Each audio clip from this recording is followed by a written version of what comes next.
Jacked Up Review Show. It's a Jacked Up Review Show. Jacked Up Review Show.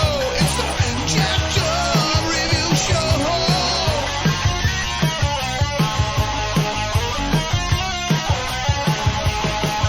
Join us as we cover many an insane movie and numerous cult TV phenomenons. Are you ready to get jacked up? Are you with us? Then listen on. Listener discretion is advised. It's a Jacked Up Review Show. It's a Jacked Up Review Show. Jacked Up Review Show.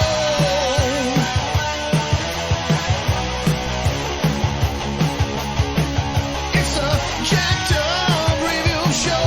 It's a Jacked Up Review Show. Jacked Up Review Show.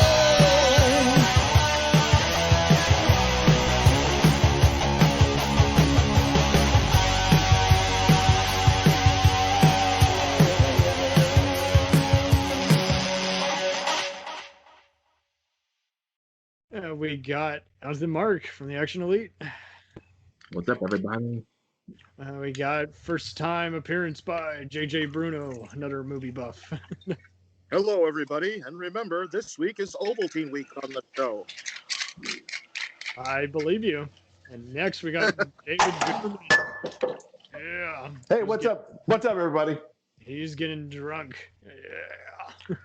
Hammer time. Just spilled a drink. Or shall we say hammered time. Anyway,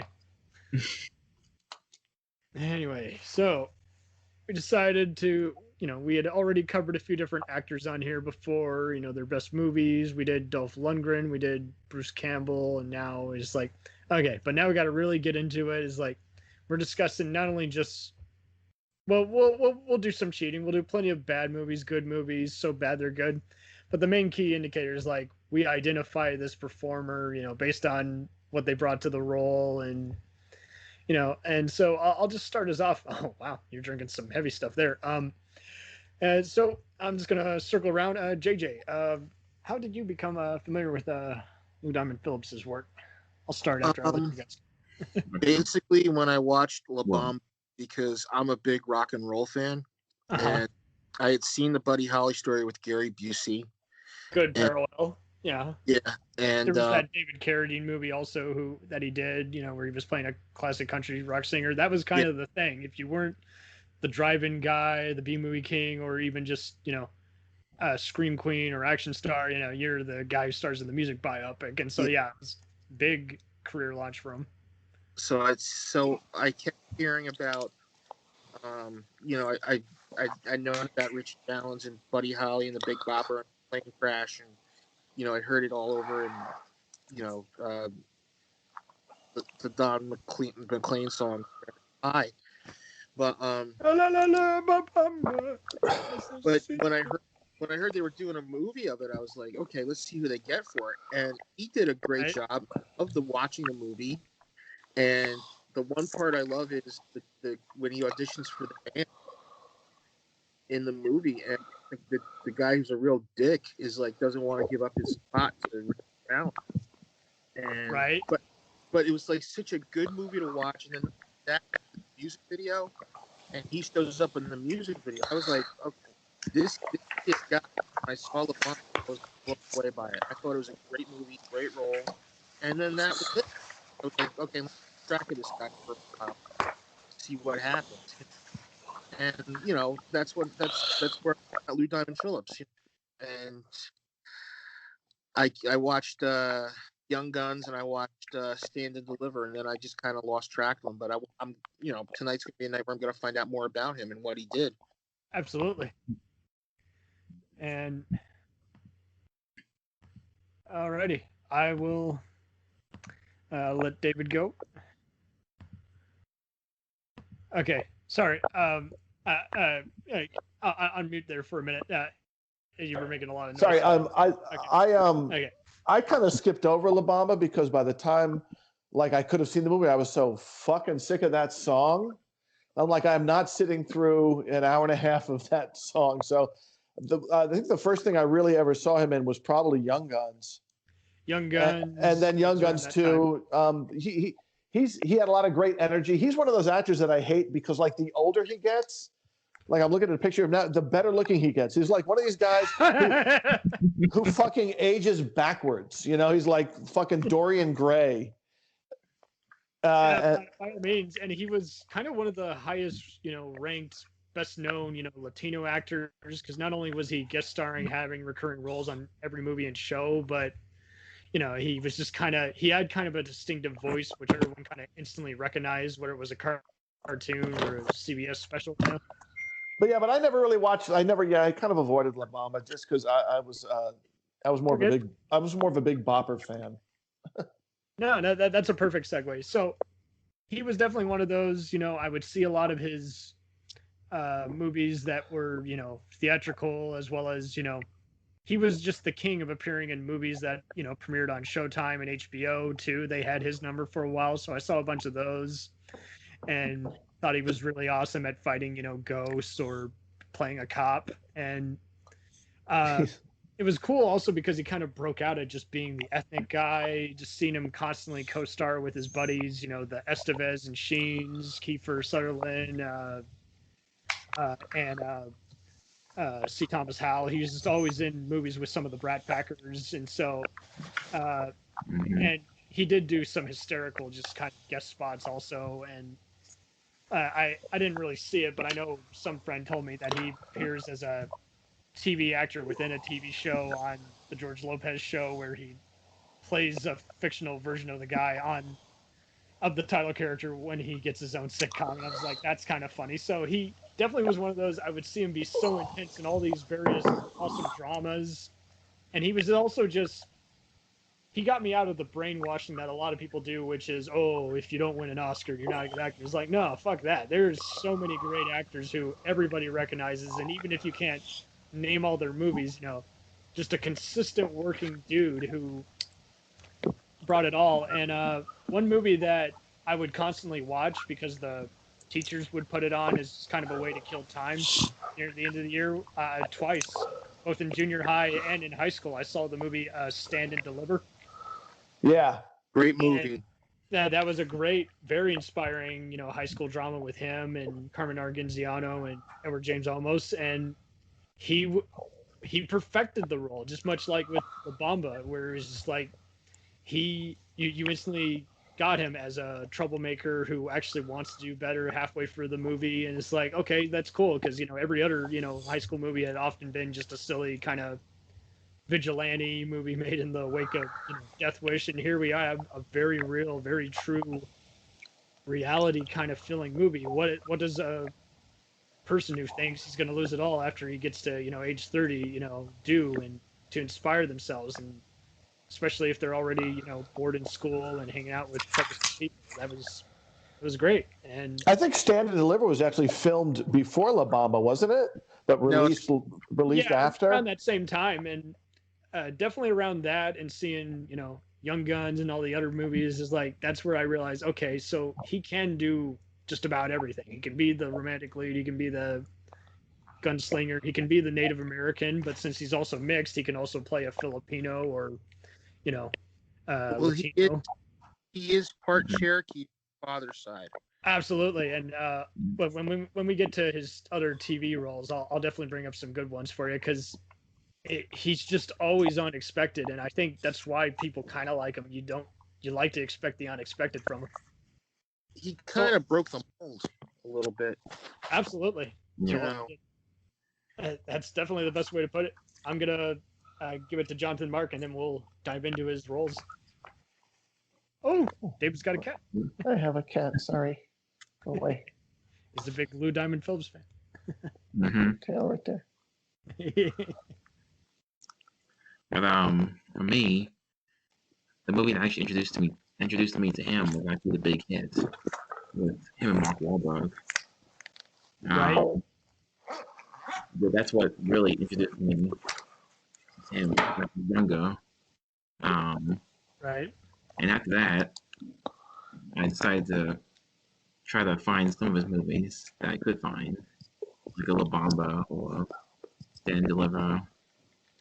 And then eventually, get to my favorite one, which I'm sure we might mention later. The first power. So Yeah, that's a very good point. The first power, and so yeah, we'll dive into it. And I coordinated with John beforehand, so I mean, we pretty much have said why he really owned the roles in Stand and Deliver and La Bamba, and so those are the first two roles. So let's dive into the first power, number 3. Yeah. There was a whole spate of these sort of like cop goes up against supernatural. The Hidden, good call. Yeah. Fallen with Denzel, and then there was the other Fallen. Yeah. Shocker with Peter Berg, and then there was the Dolph Lundgren movie I Come in Peace. Yeah, So, and then there was good calls. Right. All these pre-X-Files type movies that would just kind of take a Lethal Weapon premise. They were the Men in Black of their time, you know. Yeah. that's true. Cool kick-ass lines, unusual supernatural villain who, you know, halfway through the movie you're wondering, seriously, this guy's undead. What is their motive? They're not just a serial killer or evil spirit anymore or an alien.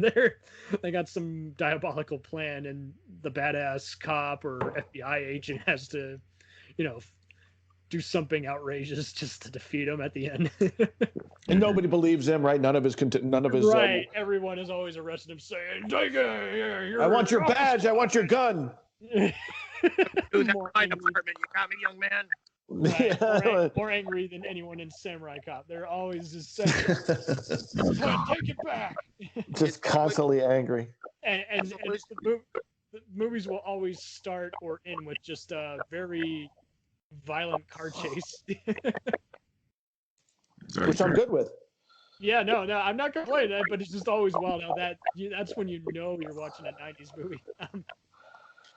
Because the cop, the police chief, the state chief is always in a office, like the desk, like files of papers all over the place, 15 cups of coffee, you know. He has the vest on, sleeves rolled up, and he's like, "I can have your badge for this," you know. Right. But you're a good cop. I love you, but I'm too man enough to admit it because no homo. But the first power has Jeff Kober as the villain, which is just Kober. Great villain. I loved him when he showed up in The Walking Dead. I don't know what season it was, but he was great in that. Season 5, I think it was. Yeah, stayed consistent with that in Sons of Anarchy, but yeah, he's always been a very memorable guest spot villain, you know, on everything from X-Files to Law and Order to Star Trek 24. They always give him just Earth 2. He had an amazing cyborg type role, and you just believed every minute of him. I always get him confused with Clancy Brown. Well, and they were kind of the same kind of dealio. I can see that, actually. That's why I bring up Earth 2, because, you know, Clancy was the star on that, and he was like the guest star of the week. But the first power, I think it really is, you know, it was riddled by critics. It was a cold hit with fans. It's a harmless movie nowadays. Just cat's playing with something. Considering so many movies would often just feel like a first draft and just barely there. I mean, this one just flies at an electric pace. You accept the implausible nature of it, and Lou and even the hardly known female lead are just so comfortable just working with this premise, and I think I gotta hand it to them, and they knock it out of the park. But I really do like the fighting in this movie, because much like every other movie that was like a mix of action and horror, I mean, where else are you going to see it's absurd at times, but it embraces its absurdity, unlike, you know, a Jim Wynorski movie where you got to just drink a few beers and say that's stupid, but it's funny, you know. I mean, him attacking them with the ceiling fan, that's pretty inspired. You can't do that nowadays. And Lou has a perfect, holy fucking shit. This guy is not just a nut, you know, from the house. He is. And the final death, I mean, even though it's lacking in the one-liners department, it's just really awesome how he's just getting the shit beat out of him in the face. And he just finds the first distraction, just literally just throws him over his shoulder. He's like, I'm going to let the female lead figure out without trying to be a douche, just how to climb up. She knows what to do, and I'm gonna just extend my hand when she's finally up here. Yep. That's pretty much it. And okay, so good one on that. I'm gonna say something about that movie though. Yeah, They pulled out a little thing they took from The Omen. If you remember the knives of Megiddo. yeah. Okay. Even the church scene, kind of looks like that movie. They have the crucifix with the knife in it, and I kept thinking when I was reading the plot of this, I'm like, that sounds so familiar. And I was like thinking, oh, we were telling Gregory Peck about the knives of Megiddo in the first Omen movie, and I'm like, they're doing this with a crucifix that has a knife hidden in it. That's the only thing that'll kill the guy. And I just started thinking, oh, there's a crucifix. You have to use it. There's a crucifix, yeah. All that was missing was Gregory Peck telling Lou, there's a crucifix. There's a crucifix. Oh, I can't do my... Damien. Bugenhagen, the actor who played Bugenhagen, I can't think of his name, but he's the voice in that. Who was he? God, I can't think of his name. In The Omen? Yeah, who played Bugenhagen. Oh, Trying to look it up here. But he had such an intensity. I wouldn't doubt it. Well, he's basically telling a guy to, stab his child to death. So I guess you have to kind of be committed to your cause at that point. It's Leo, because Leo McKern is the one that says, Damien's mother is a dog. What do you mean she's a dog? I think so. That might be it. Anyway, you wanted to talk about bats earlier, so I'm gonna. I did want to talk about bats. I'm gonna let David. So where does this rank as one of his 30 best film roles? I don't know where to rank this among Lou Diamond Phillips movies because it's not a good movie by any stretch of the imagination. It's just another. I must confess, I've only listened to this movie with the commentary on. And it is a wonderful commentary because the entire time the director's describing all the practical effects. Hey, there's the stunt coordinator making a cameo, yada, yada. And Lou is just balling out. He's literally doing his own comical riff the entire time while also providing some cool trivia. And there are some hysterical stories he just reveals about the whole time, how he convinced some of the location managers to extend the townspeople making cameos. How I'll have to seek out the commentary because I love those. It really is. Lou makes fun of just pretending to flirt with Dina Mayer and how she kind of tried to upend him at the end of every single conversation they had, and it worked for the movie. And as actors playing off each other. Lou also talks about the bakery and some other stuff, makes fart noises. It's great. But this movie, I loved it because, I came up during the 70s when those sort of Nature Strikes Back movies were all the rage. Yeah, and they confirm it too, that that's just the mindset they approach it as a Jaws. Food of the gods. You had all those Killer Bee movies, The Swarm, Killer Bees, Piranha, Deadly Bees. And this one came along later, so it was sort of a nice callback to those films. There was actually a one with bats in it called Nightwing with David Warner from 1979, I think. David Warner, he never turned down a role. 79, yeah, right. He was David Warner, who was also in The Omen, which we just talked about. We just talked about The Omen. Got his head chopped off for his troubles. Yeah, and also time he played Jack the Ripper. Yes, in that Time After Time, right? Time After Time. Isn't he also in Time Bandits? Yep.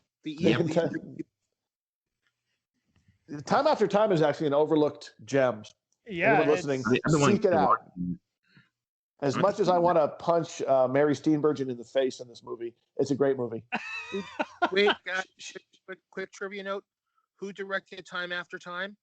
Nicholas Meyer, who did the best Star Trek movies. And look at you guys. Mm-hmm. You guys know your stuff. Oh yeah, I'm definitely gonna do an episode on Nicholas Meyer because he's a suspense master. He did the Houdini miniseries also with Adrian Brody. Okay, I thought you were talking about the Houdini with Paul Michael Glazer. No, I would never do that to you. I don't ever again. Starsky and Hutch, they did some movies, all right. Yeah. David sold us Salem's Lot, and that's a great miniseries. And The Running Man. And then he does then If only Lou had done that kind of movie in his career. David Soul was in the best Dirty Harry movie, Magnum Force, yeah, There you as go. one of the It's four one of horsemen of the apocalypse cops. And Right. that was, one of the what a dirty great- cops. that's a great movie. God, I love that movie. That's actually a perfect segue. Did any of you ever see back in the day the HBO world premiere movie Extreme Justice, which is totally very much like Magnum Force? I've seen it good. years ago, though. Oh really? I was thinking of ranking that as one of Lou's better roles. What's it? Extreme Justice. So basically, Extreme Justice. I know it was by the director of Firestarter, Commando, and Showdown in Commando, Tokyo. Yeah. Commando. It's definitely one of those movies. It's both, it was supposed to go to theaters, and instead of going straight to video, it premiered on HBO, not as an original movie, but just by, Vestron Lionsgate. And it got canceled because at that time, the LA riots were a thing, and they just thought it wouldn't do well in theaters. Oh my God, Kodo was in this. Yeah, Yaphet Kotto's good. He and the Wishmaster himself, Andrew Devoff, play some dirty cops, and it's and SIS is a real thing. It's the Special Investigative Squad. That's what they do is stop gang wars and everything. And this one, it almost got an NC-17 because of the violence at the end. And it's just like it is definitely one of those. It's interesting how they approach it. It's very subtle. You think, okay, it's just a silly Lethal Weapon movie, but then it just gets. It totally goes into total Magnum Force, where it's the line. It blurs the line between a social, crime type thriller and an action movie and an exploitation movie. B picture because. Oh, okay. Yeah. And Lou gets to play off, Scott Glenn in plenty of other movies, but here they're both on fire, because they're both pretty cool. Lou's a hothead detective who just got transferred. He's not looking forward to working with new people. He's kind of digging them because they're all hanging out at barbecue, grilling sausage and just telling funny sex stories. It's just interesting seeing Yaphet in this because both he and Andrew are basically, they're minorities, but they're basically racist against their own kind. They're just disposing of anybody without reading them their rights. And then, Scott Glenn, he gets to be, he's done plenty of other, we could definitely do an episode on Scott Glenn, masterful actor that he is. But in this one, he and Lou literally get to play off each other so damn well, I think. Because, he shows his true racist and, reading anyone their rights at the end, just slaughtering people and laughing about it. And it's great. I'll have to seek that out. By all means. I know it's currently, believe it or not, this month, playing on Epic's cable TV. So if you've got cable or other ways to watch it, by all means, check that one out. Oh, and the late great Ed Lauder is in it too. He's really good too as one of the police squad members. I think he was the captain in that, if I might be remembering wrong. But yeah, L. Scott Cadwell, who almost always was like the mom or lawyer and everything, is also really good in it as their superior. And it's Chelsea Field, Mrs. Scott Bakula is also in there as Lou's girlfriend. And it's a good movie. Even though at first it's, it's part lowbrow, part well thought out B picture.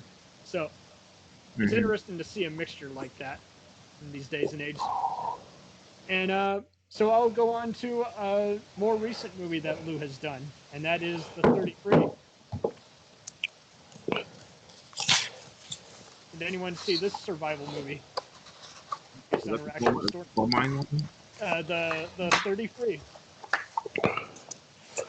This was actual mining accident movie. Oh, that's about the miners and. It was just really well done. Co-starred Juliette Binoche, Ziva from NCIS, and even Antonio Banderas. And it takes your breath away. It's kind of like The Finest Hours, and Everest, but I give this one extra points for actually making you feel like you're in the mine shaft with the guys, and it handles all the other stuff, the Chilean, businessman who let it happen and had terrible working conditions and just glosses over it. They're just in the background on a TV thing. Everybody does really well in this one. And we were talking Sons of Anarchy. Jacob Vargas from that has a brief role in this. Kate Del Castillo from Bad Boys 3 and El Chicano is also in here. It's a good one. Yeah, I don't need a movie that's going to let me know what it feels like to be trapped in a mine underground, waiting to die. I'm good, thanks. Well, it goes beyond that, dude. Instead of being like Castaway, where it's like, here's what it's like to be stuck on an island, like they go a step further, just showing how they're going to get out of it, and they keep it really exciting. So I can't blame you. Plus, we know how it ends. Yeah, it's not like Ace in the Hole, with Kirk Douglas. Well, it still kept us in suspense. That was kind of the thing. Okay, so a good parallel to this would probably be Argo.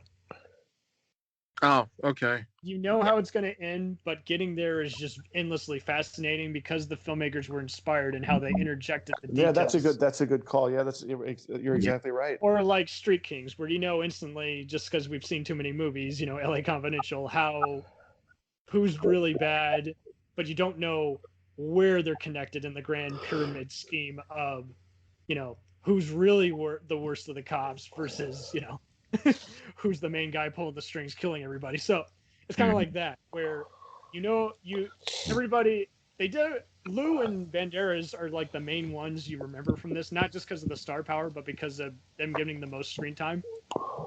But it's very interesting, Lou is kind of, I wouldn't say he's defeatist, but he's just kind of more just harsh to everybody, and Banderas is kind of the more humane guy, just saying, no, we got to do this, we got to do that, stop fucking, using up all the water and everything. We got to get the fuck out of here. And it's also just good visual storytelling. It does a lot of montages and everything. And I even told Lou is very active on Twitter, and I even messaged him saying, this is so uncool how this has a high user rating and a rotten critical rating. What the fuck is up with everybody? And Lou just responded back to me, even saying, hey, it wasn't for, fate to decide, but I'm glad everyone else loved the movie. So thank you for complimenting, sir.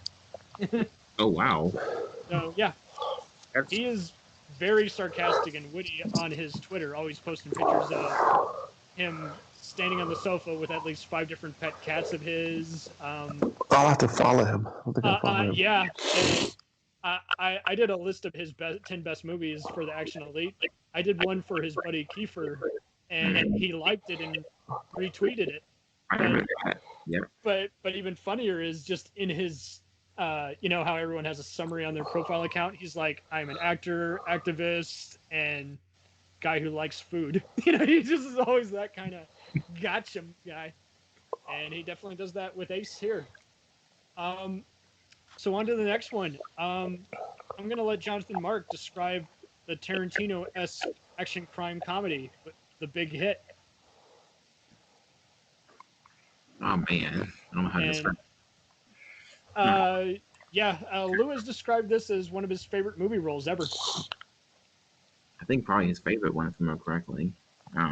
Yeah, he just really loved playing the over-the-top hitman who later betrays the whole team of, hitman, goes against them, just because he's just so over the top.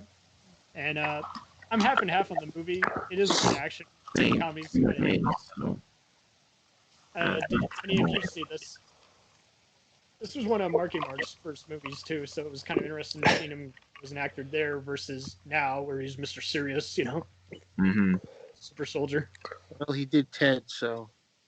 I do love myself some Ted 1 and 2, but he also did The Happening, so. Yeah. Ooh, he doesn't like that. So, did you guys see this movie? No, I never got a chance to, really.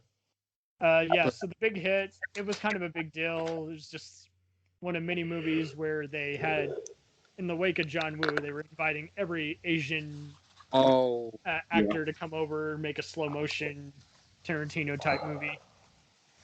And I guess the best thing I can say about this movie is it just goes by real fast. You don't have to really think about it after you're done.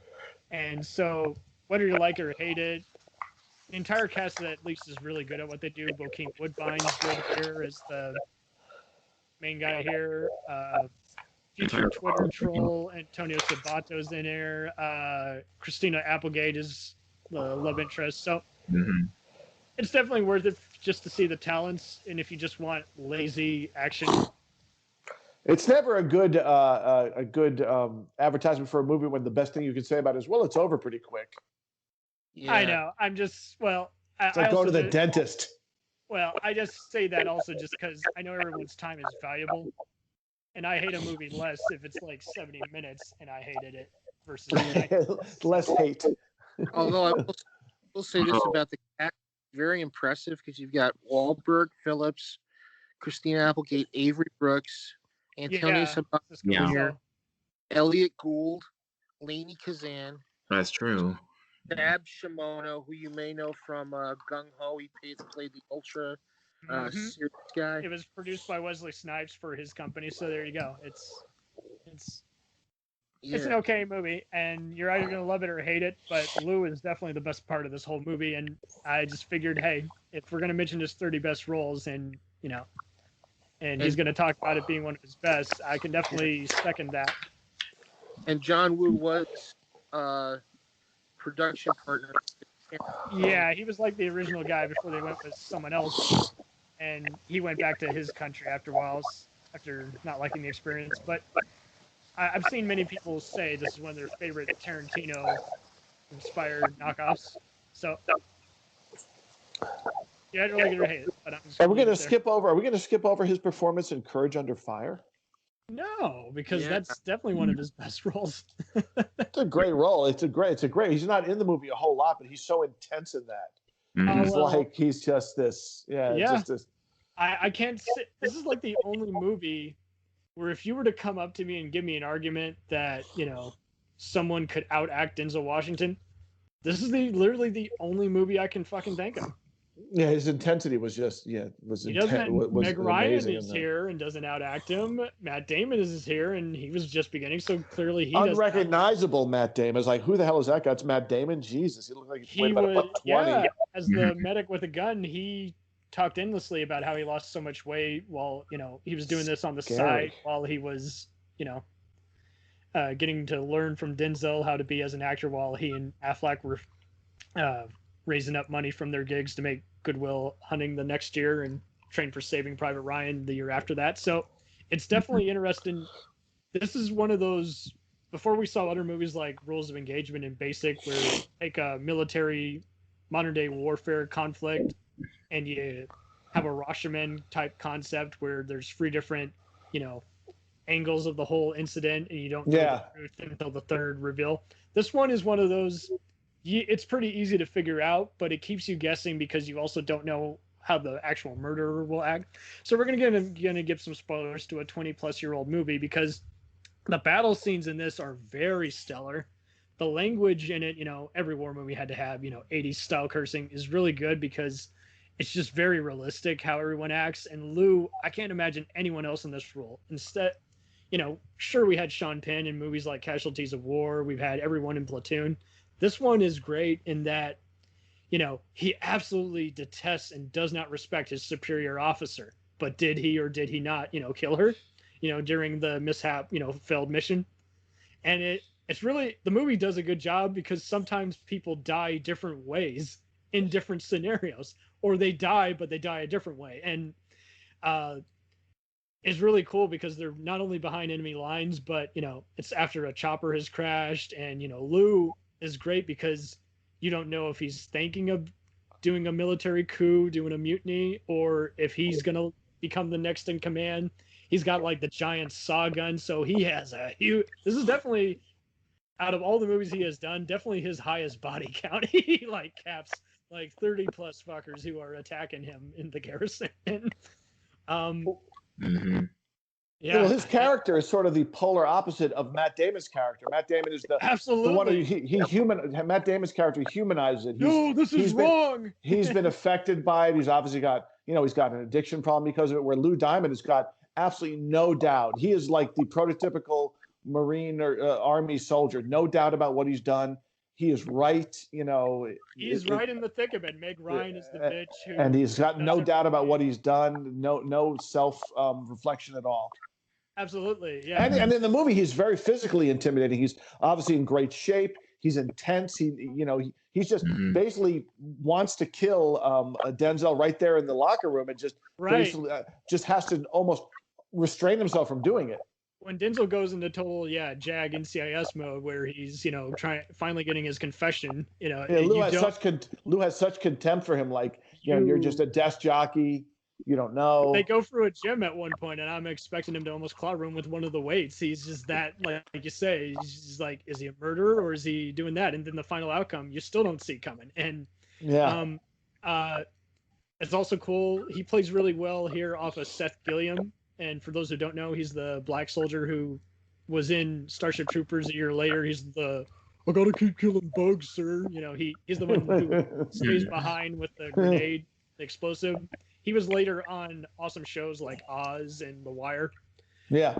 Incredible shows if no one's seen them. If not, shame on you. You must see them. They were the Sons of Anarchy Sopranos of their day. But one thing about Lou Diamond Phillips' death in Courage Under Fire that struck me is that in a lot of movies where like someone kills themselves by driving onto the train tracks, they do they kind of just sit there and wait for the train. He actually drives towards right the train, which is just more of a character, more of a comment on his character. He's not just going to sit there passively. He's going to go after it. I just found that fascinating too. That little bit of a character statement. That he drives towards the fucking train. Lou was never as big. He was always a reliable character actor who everyone saw or would say, oh, I like him. Oh, I remember that movie. He's great in it. And one thing that's underrated about him is definitely the way he screams. When he is pissed, got a good scream. Man, he lets it rip. You either laugh with him or you're shocked by him because you believe you're seeing an actual person getting just fucking pissed to high heaven. And that's a great movie. Yeah, it is an excellent great film. Modern-day war movie and a mystery, and to offset it, just him just saying there's no fucking way I'm facing a court martial. And he doesn't even feel like a coward. He knows what he's done is wrong. He's not proud of it. He can't live with himself. He's just like, yeah, no, fuck it. I'm done. You believe that he is the actual Marine that he says he is. So it's goodness on a sandwich. So diving into mystery, which unfortunately flew under the radar, I think you can find this to watch on Amazon Prime and Tubi. It's another Memento Rashomon style movie that he did.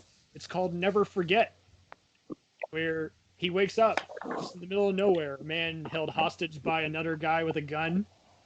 And he doesn't know how he got here. And the entire time you wonder, is he actually this killer and rapist and what have you? Or is he an innocent man who, the other criminal has him at gunpoint, has the wrong man? And same kind of deal. You can't trust him the entire movie because he too, just lets out a few details and you're like, whoa. Who said that about this and that? And, who killed who? And again, if you've watched The Usual Suspects too many times and just need another fun, well done, independent mystery that, there's a bunch you can't watch The Usual Suspects too many times. Yeah. I submit to you. Ripped it off. I recommend this one. It's called Never Forget. And I rank this one of his best roles. The way the ending around the movie was very well thought out. Oh, you've seen this? Hello? Yeah, I might have to drop out because I got something going here, so I'll get you tomorrow, okay? Okay, no, thank you for being here. And no problem. It's just nice to meet you. Acting up, so that's a perfect. Yeah, that's fine. That's where we'll go to commercial break. I will see you guys tomorrow. Okay, no, thank you for joining in. Take care. Okay, perfect. All right. It's a perfect segue. We'll insert a commercial break there and just keep talking. So now that we've talked about those, Jonathan, I think you were you able to watch Young Guns? If not, I'll. No, I still haven't. And I No, was going all to good. watch it. HBO Max took it off. I'm like, man. I was going to try to watch it. All good. I'll let David lead the conversation on this. I'll start. Well, I'm always, I'm much like Tom Cruise. I'm always willing to hate Emilio Estevez in anything.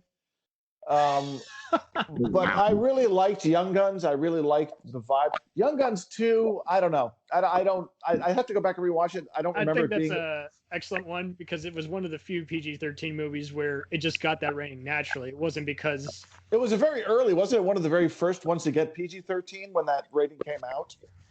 it was, but I mean, you wouldn't know it. It has just as much violence as the last one. The first one only got like an R just because I think there's like 2 F-bombs and topless people in one scene. That's it. You know, it's. But Maybe Lou Diamond Phillips, speaking of his character, he plays I didn't realize, I looked it up today, he plays an actual historical character in that movie. The character that he plays, Chavez was a real person. So I was reading about it. It's very interesting. I read one. Absolutely. And I fun fact, back in San Saba, I think, here in Texas, on the way to our ranch, our grandmother took us to this historical, Legends of the West type museum. And, they had actual documentaries playing. So I learned endless amounts about, the real actual, outlaws and cowboys and marshals. It was very fascinating stuff. And, how some of these guys were basically the Elliot Nesses of their day. And all these guys were pretty much like Pancho Villa. Everyone had a different side of their story. Some people were like, oh, he was awesome. I played a game of, a poker with them, or he bought me a drink, or he saved my village from bandits. And other people would say, oh, he was the bandit who attacked my village. So it's funny how that one man's freedom fighter is another man's rebel, or absolutely the perspective. Yeah, and, it's funny how that works. I learned endless stuff about Billy the Kid, and much like Tombstone and the various Wyatt Earp movies, these movies work very well. In fact, even much like the Untouchables from around the same time, of just having comic book type narrative mixed in with awesome, slow motion shootouts, and it doesn't take you out of the moment. Emilio would even later on do a few Westerns for TNT, including one called Dollar for the Dead, which was very much like this. And like you say, it is cool seeing all these various actors, and whenever I see them, I light up because, Dermot Mulroney, Kiefer, and just all these other guys. The montage where they're all getting high and they're all in the desert just goofing around saying, it's really awesome because much like how in the 2000s, how they'll do a bit of mirroring with today's economy, that was really timely there too, when, stoner comedy was a thing. So it's cool. Christopher Kane has always been a reliable, B action guy, director, like with, The Principal. And this one, this was one of the few movies Lou has, even from this point on, I remember, I think I saw somewhere that he was like nominated for like a historical Western icon. And just for this movie, I think he, Estevez, and Kiefer would often attend those ceremonies because they brought to life some kind of perspective on, again, actual outlaws. Some of them are just in the wrong place at the wrong time. Others are actual, just don't fuck with me, Psychotics. Right. It was a road trip movie before it was such a thing. And, the sequel is definitely worth seeing, especially because Lou gets just one of the more tragic deaths. And you actually see through his perspective what Native American heaven looks like to him. He embraces the role with his feathers and other mannerisms. It's dynamite. And a great all-out supporting cast. In the first one, I love Charlie Sheen's death is actually one of the best moments, but it's even more awesome seeing Terrence Stamp as their mentor, Anthony Zerbe, classic, 70s baddie and MST3K guy referencey, as the main I just watched Omega Man last night. Oh, perfect timing. And Matthias can't get enough of that one. And terrifying on that. One of my favorite Star Trek villains in Insurrection, and also in the Matrix movies. But then you got part 2, of Young Guns, and that's got Viggo Mortensen as the head of the kill squad that goes after him. That's got William Peterson as Pat Garrett. Future former Manhunter, future CSI guy, and yes, very much so. Yeah, great. and speaking of CSI, that will definitely make a perfect segue into Lou's best TV roles. But yeah, no, if you haven't seen it, you're gonna love the Tombstone type narrative and shootouts, and the all-star cast really does dig into their role. They've all grown up watching Smoke Rawhide, so they're having a blast. So I'm gonna then go on to Transparency. Now this was a more recent movie he did on human trafficking, and it's been compared to Man on Fire and Taken, and that's definitely the best one. This was, for a while, he'd been doing some stupid TV movies in between guest star gigs, and when I saw this movie in college, it was like, you know what? Shame on me. Lou's still got it. He can still kick ass at his age. It's awesome. And Transparency was the name of it. And it was just a really solid role for him. I think he was like co-producer or came up with the story because he, at that time, human trafficking and sex workers was becoming a bigger deal at that time in politics and the media. And so it was cool to see him do a lot of movies that, even if they ended up being a Z-grade shitfest, at least their heart was on the right path, And this is solid B action work. It'll keep your attention. It's a security guard who starts questioning what's actually in the crates. He has some sex appeal and gets to play off some sexy co-stars. It's a pretty awesome movie. The Stella Warren. Oh yeah. Uh-huh. And he had his share of some kinky movies around Showtime and HBO, but this is the only one that's going to make the list for now. So I'll have to watch that. Yeah, for sure. And so on to the next one. I'm gonna then tackle a movie that John, I'll let him lead the conversation on. This Ocean's 11 Tarantino Run Lola Run type movie that fell under the radar. It's called Stark Raving Mad, where he plays a pet-hating, white-haired gangster. I'll let John lead the way on this. Oh yeah, this was actually an interesting one because I didn't know this existed like years ago. Right? Years ago, and when you see it's Sean William Scott and Louis Phillips, you're like, how have I not heard of this movie ever? And it's Lord, it's so weird. It's so outrageous. So Everything keeps going wrong and just getting more complicated. All the comedic actors, you've seen them in movies like Men in Black and Modern Family, and it's an interesting mix of a Canadian and American cast. Terry Chin from Jessica Jones and Chronicles of Riddick is in there as one of the rival gangsters. He gets a fun Mexican standoff against Lou and his thugs. Dave Foley from Kids in the Hall. Yeah. Dave Foley is the FBI guy, and I think you would like it too, dude. It's called Stark Raving Mad, and it was just in the wake of all these, other post-Matrix, stylish Italian Job type movies, and it's definitely a keeper. It's so damn well shot. And not many people get killed, but you always feel like the tension is up. It's a very fun escapade. Stark Raving Mad. And Lou, again, I would always see his name, when I looked for his resume or went for someone else's resume. Oh, he's in it. And it had a mixed. I saw some people saying, "Oh, this is forgettable." It's like, no, I think this is a very fun movie. This is a fun Friday night, Saturday morning movie, even a Sunday morning movie. Just because this is what it's doing, what it's supposed to do, where it's got a noir kind of look, some techno rave music playing the entire time, and just outrageous, mix of sexual humor and attempted gunplay, and just the heist keeps going wrong, and just some other just outrageous stuff. And Sean, he was already big at this time, Sean William Scott, and so just to see him get to play another comedic role post Stifler, is great. And Would you I watch was joking. I was joking with No. yeah. And I was joking with John earlier. I think Tom Cruise must have seen this movie and said, "This is the look I want for Collateral." Exactly. Yep.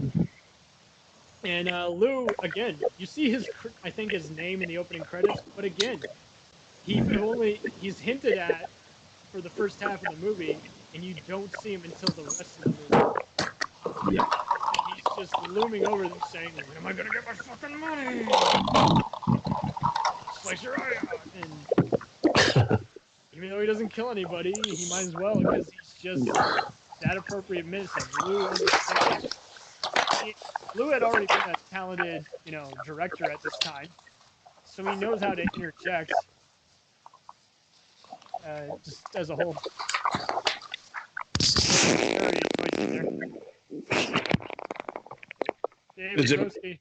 Is it me? Thanks carrying. Is it me? Yes. Yeah. It's moving.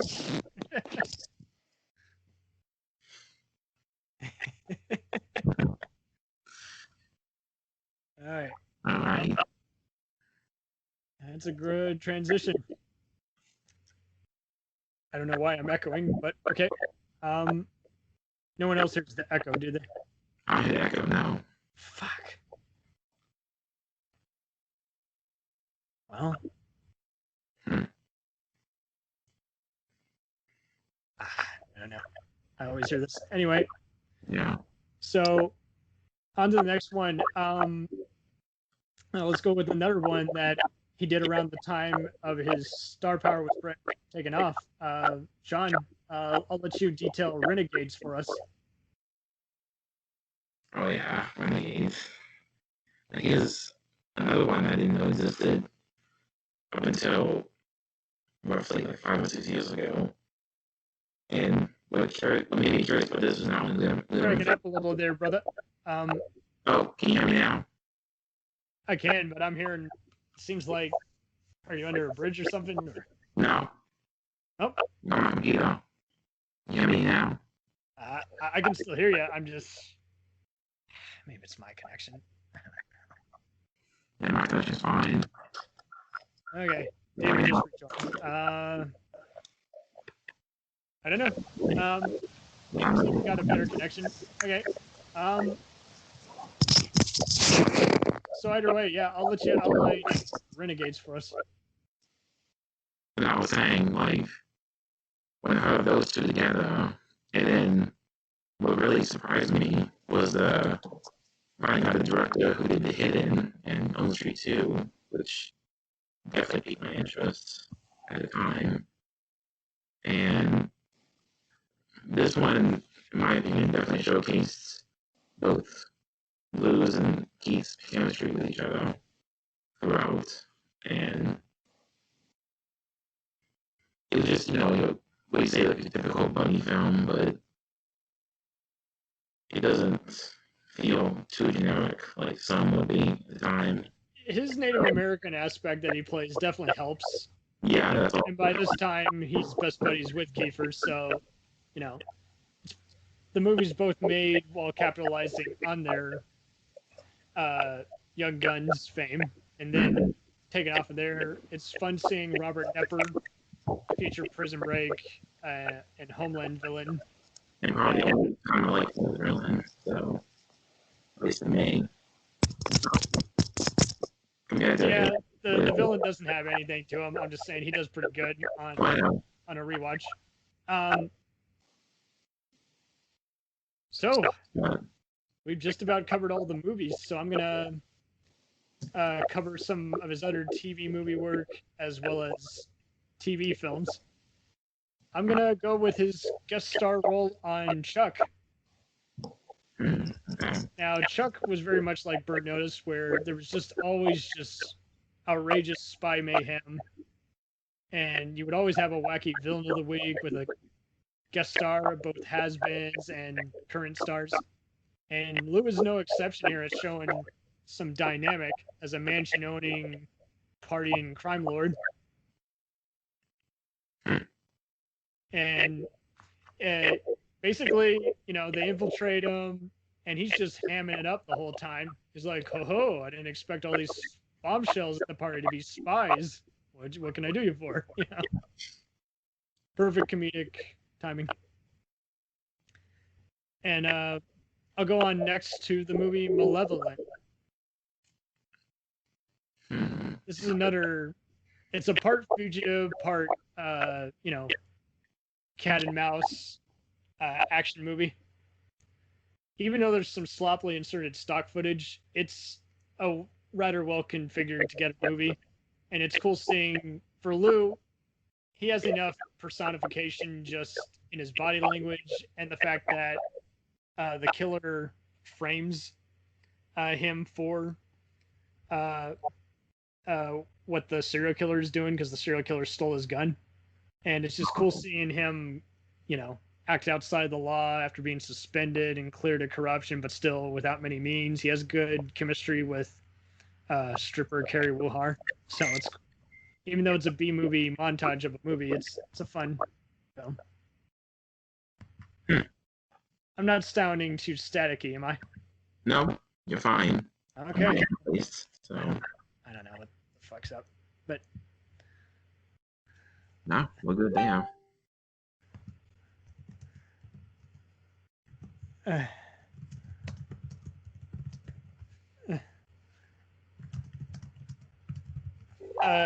Anyway, Well, should I go on to Tales from the Crypt episode real quick?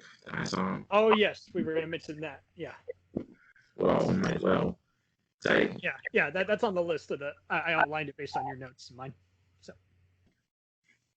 Well, I'll mention that real quick. So this one I actually watched just this past Halloween, and what made me curious about this was not only him playing a con artist alongside Priscilla Presley of all people. A naked guy. You know? Oh, can you hear me now? Yeah, you're fine. All right. No questions. But him with Priscilla Presley both playing con artists, trying to scheme these rednecks into thinking there's oil bowl buried beneath this cemetery. Does he do a lot of over the top laughing in this? There's a little bit of that, but Because he seems to always have that shit-eating grin. And yes, some of that, but she's more the over the top one. oh, really? And surprisingly, and I was surprised by this, that Alan Ruck is in this as one of the rednecks. I should point out from Fearless Cooler. And That's wild. you even have the Crypt Keeper himself make a cameo for like a little bit on the episode. So it's a very altogether just atypical episode, even for the Yeah. And it leads to, obviously anything which you expect when you hear the premise of it. Once everybody's backstabbing each other, and then I'm not gonna spoil what happens, but you probably figure it out.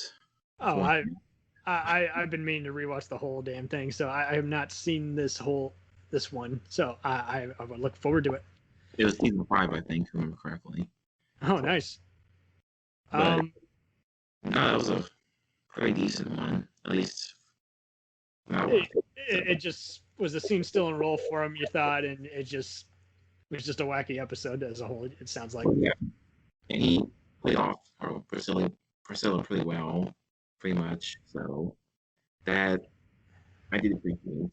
And it just that makes all the more sense to me when I see just what a Joker he is in real life. So it just makes sense, seeming how he's even made guest appearances on other shows like Spin City and what have you. Is like you just don't know what to expect from him, and that's his greatest asset. He is full of surprises, and they're always pleasant surprises.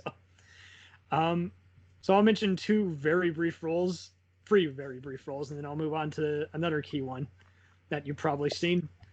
He's Gina Rodriguez's father, trying to prevent her from shady record producers and gang activity in Philly Brown. Gets to choke one of the main perpetrators at the very end. It is so fucking awesome in an otherwise silly music drama movie. He's in Lifetime's The Night Stalker telefilm. Oh, God. It's a very average interrogation room movie. So while it breaks typical Lifetime bounds and this is by an often reliable writer and director. It's still a pretty basic movie, but he makes use. You believe for every minute he's this legendary LA stalker who has no problems, letting all his rage out. And then you got Gone But Not Forgotten, where he works with his extreme justice star, Scott Glenn. And again, gets to play a reliable detective trying to help with a prosecution of a billionaire who may or may not be a serial killer. Solid TV thriller. So I'll then go on to his guest role on Psych. Oh yeah, he was on Psych. I forgot. It's like one of the second season, I believe, maybe the first. Yeah. And I remember my sister guffawn at this one. I saw it again. I went for the whole series again last year, and it was a delight because, he's playing this handsome, FBI guy, and he just totally plays perfectly off the rest of the cast, just making smart-ass comments. Oh, I didn't expect him to be, And it's even funnier because he's playing eye candy for Jules. And just at one point, she goes to the office he's harboring to ask him something, give him some papers, and there he is just working out shirtless, saying hello. It's just he just plays off the whole thing just perfectly. It's like, okay, I buy him as a badass, but I didn't buy him as a badass. It just to be just all, just flirtatious and just smart ass the whole time. It was a very pleasant surprise. Well, it showed off his charming charisma, so that helped. Yeah, and this is around the time it just wasn't uncommon for me to see him on any movie or make a guest spot on a show on USA Network at around the same time. So it's just to see him just be one of the many first famous faces that have this honor of guesting on air. It's just. He's definitely one of the top guest stars of the first two seasons, that is for sure. Because, I mean, they're always good at gotcha moments on this, outrageous comedy mystery show. And oh yeah, this just has the perfect balance, for him especially. He is just ball. He's in the right zone. He doesn't have to be reminded what it is because he's totally aware and doesn't come off as cartoonish like some. Yeah, no, it's like because that's kind of either the mode that the writers, that the scripting or the actors would go for, often for the best on the show. But I mean, like with this one, is like he's basically embodying every hey, good looking, it's just and just making fun of that whole thing, and it's just. He's playing very well off Maggie Lawson's Jules, who's just losing her shit. He's like, I've never seen a more handsome person. So it's just when Psych makes fun of looks and everything, they were always so good at just showing how you can be just so damn clever, just everyone just looking at each other just so randomly instead of all the other shows which had to just have everyone just show their perverted side, and it just would get very toxic real fast. When you get past, and be like, okay, we gotta move on. Yeah, especially some earlier shows where you look at them now, it's like, this is so not PC or even acceptable by today's standards. That guy got raped. I mean, it's just stuff like that. Boston Legal, for instance, pretty incredible show, and it's in on the joke, but there's some stuff in there that even joking about it would get you pretty much fired from the air, and what rises it above, nasty shit like, A Few Good Men is, it's making fun of just the characters will at least admit their dark side, much like on Tales from the Crypt, and that's why it works. But there's other shows that have tried it, and it's like, oh, good grief, who isn't sleeping with each other? Just like every soap opera, so. Oh, fuck. Yeah. Who isn't killer or evil boss who actually likes me? So I'm going to go on to one of his earlier, I always thought it was 3 episodes because of how the show's edited, but it's actually a 2-episode roll of the first season of 24. Now, I know you haven't seen it yet, but if you're going to see any season, definitely see this first season. This was, helmed by Stephen Hopkins, Predator 2 and Nightmare on Elm Street fame, and this affected his career the rest of his life, just making a lot of unexpected TV shows. And he later returned to the show's 10th and possibly final season later on to mixed acclaim. But this show works very well at having Hitchcockian type suspense with Nick of Time and Die Hard 1 and Free type momentum and editing. A lot of speed type bomb disarming and Air Force One type politics. And this episode is near the end of the season. It's 2 episodes. And it's great because at this point, you know, he gets to once again play against his Renegades and Young Guns star Kiefer. And Lou had an actual interview when he was promoting Stargate Universe. Someone showed independently produced interview they hosted with him and shared it in the forums. And he explained how he got the role was, you know, Kiefer always, again, actors look out for their own. And Kiefer, you know, was already expecting this show to, you know, probably get canceled because it was just too good a concept. You know, every episode, every season's all one day. Oh, it's too ambitious. No one fucking does that. You know, everything's formulaic. And by the middle of it, you know, the season, the show is already getting every Golden Globe, you know, Emmy nom known to mankind for its editing and acting. And despite the low ratings, you know, it takes advantage of the DVDs at that time, and it, you know, becomes a success from there on, you know. And Lou got the role because, you know, someone was needed to play the warden of an NSA sponsored, you know, terrorist prison. And it was Dennis Hopper's first episode as the villain for the rest of the season as a Serbian guy. And that's exactly how Kiefer, he's talking to the producers. He's like, I know someone who could play this guest star role. And he calls Lou, hey, Lou, what the fuck are you doing? You want to come out here and play the warden of an underground prison bunker? It's me and Dennis Hopper to this episode. And Lou's like, that sounds like a fucking party. Let me drive on over to the set. And actually, that was what the quote is like, sounds like a party. Me, Kiefer, and Dennis partying in a bunker. Yeah, let's do it. And it's really awesome here, too, because much like... and this kind of affects Lou's recurring TV roles from this point on. I almost always see him be some kind of administrative head or federal entity, like his role on Numbers. I wasn't as big a fan of Numbers, so I didn't include it on the list. But I actually haven't seen the episodes he's in. But this is definitely a cool role for here because he gets to kind of be an opposing force of Kiefer's Bauer, who's, you know, trespassing technically. And then starts being an ally when the base comes under attack by Hopper's terrorist forces trying to free him. He briefly plays against Zelchko Ivanek, who many will recognize from the show Homicide and movies like Hannibal, Born Legacy, and Psychopaths, as Hopper's evil son and co-conspirator. And it's just intensity, Lou is just so intense even when he's not speaking. Just that, again, we like him as an actor because he just reads so well to the camera, and no exception here.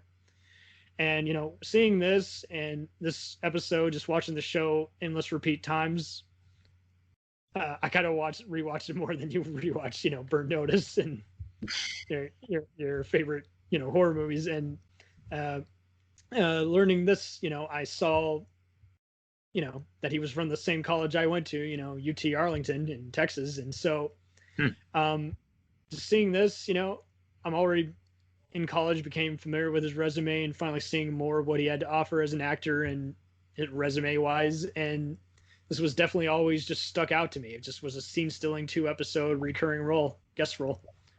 And, you know, seeing him again reunite with Kiefer was just cool. And so, speaking of Stargate Universe, I'll move on to that one. I was not a fan of the spinoff at first, and how it kind of apes stuff like Lost in Space and Lost. But as it went on, the first season just became a very, very much like Battlestar Galactica and the better, you know, Star Trek. So just a perfect mix of, you know, survivors on a ship and space combat. Even some X-Files kind of supernatural mystery. And Lou does a really good role here because we find out he's a military personnel who's actually working with the evil alien forces. And he's also carrying out an adulterous affair with like one of the shipmates' wives back on Earth because he's. Long story short, they do a soul transference process so they can contact their loved ones on Earth, and it's just so cool seeing Lou. Sometimes they have the actor, playing the persona, but they're in a different body, and Lou is just. He might as well have been in the movie Face Off. He is game to play the different personas, but in a different body, We'll return after these messages. Hey, feeling down? Feeling low? Not enough podcasts about movies in your life? Why not try They must be destroyed on sight. the new Podcast Cure-All? Sure to get you right with the world and on a path to better living. We have exploitation, we have Italian horror, we have zombies, we have slashers, we have crime films, we have spaghetti westerns, we even have sci-fi and sex comedies. So take a dose of They must be destroyed on sight. as needed and let the hosts, Lee Russell, Daniel Harper, Paul Romali, and the odd guest host cure what ails you. Warning, may cause atrophy, African consumption, black fever, bone shave, chin cough, colic, cramp colic, dropsy of the brain, elephantitis, grocer's itch, jaundice, mania, miasma, mortification, palsy, Pox disease, rheumatism, scurvy, St. Anthony's fire, summer complaint, and worm fit in some people. Consult a physician before listening.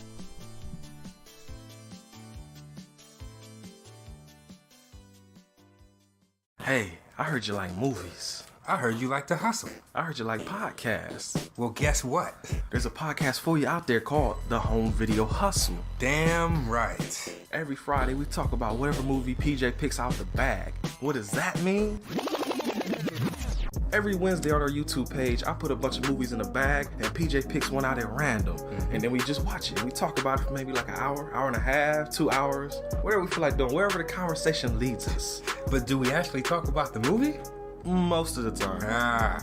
Tangents galore. Yes. So believe me, we may be a movie podcast, but it's not always about movies. We may talk about video games, Music. Yeah, that's the big one, music. Sometimes we might get a little bit of politicalness in there. Yes. Sometimes we may just, we know what we like to do. We like to tell stories, PJ. Yes. I am the master storyteller of the podcast realm. Undefeated. So if you like to hear about movies, video games, whatever foolishness comes to our mind, the most random stuff you could think of, check out the Home Video Hustle. You can find us on the Stitchers, the Google Play, Apple Podcasts, What else? Podbean, What else? Podcast Addict, Goddamn. all that. Ain't no reason you can't get your hustle on. We everywhere, worldwide, baby. Hustle, motherfucking hustle. Hey, we can't cuss in the promo, PJ. We gotta be family friendly. There may be podcasts out there that don't want his hair say all that good fun stuff. Well, you. Don't run the listeners away, PJ. I'm sorry. But this is going kind of long. Yes. So we're going to end this and say, hey, check out the Home Video Hustle every Friday on all the various podcast outlets. Peace. Peace.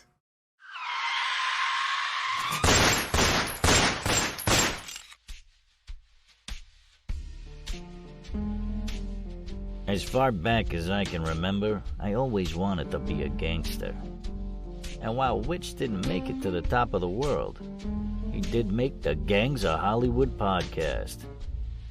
So join the gang and enjoy a movie review podcast about movie gangs, gangsters, mobsters, and the mayhem they cause. You can find GOH Podcast on Facebook, Twitter, and Instagram at GOH Pod at www.gohpod.com, as well as your favorite podcast listening app. And remember, say hello to your little friend for me.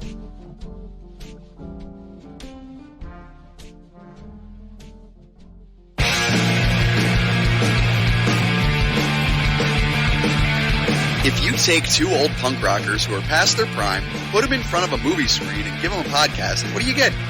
Cinema Punks. Cinepunks. It's the mixtape of movies.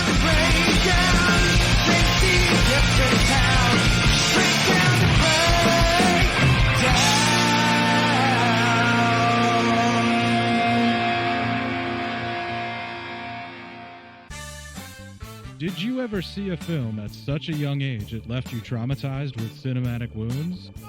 Necrophilia. pedophilia. It's a dead issue, man. Don't push it. Cinema Psyops is a weekly podcast documenting an ongoing experiment on the mind of an unwilling test subject. No one should have to watch this movie. Oh, no one should have to watch this? No one should have to watch this movie. Surprisingly, it's not a topic that a lot of people really want to tackle. I'm shocked, prudes. I know, really. Right? It's the next sexual frontier that no one wants to explore. I am, in the most sincerest of senses, disappointed in you. It takes a powerful goddess like Connie, jam her arm down the monster's throat and kill it. Oh, I'm still tripping out over that. Even as a kid, I was like, I gotta find a girl like that. Every week, I get a new look of disappointment that I never thought I could get out of it. Unimaginable. At 12 years old, you should not be watching this movie. Obviously. At 13, you should not be. 14, you shouldn't be. I'm not entirely sure even 17-year-olds should be watching this. Just because you're offended by something doesn't mean that you have the right to demand that it doesn't exist. Watching this film again, I had all of this like little nerd glee with everything that kept little popping history up. all popping up absolutely. at you. So I totally loved this film. Hey, I know why you couldn't see that. It's because your brain's warped from watching this shit at 12 years old. Yeah, this is a rough movie. I told you ahead of time when we were getting ready to do it that it was going to be a rough How could you watch one. this shit at 12? Because physical wounds heal, cinematic ones don't. Listen to Cinema Psyops.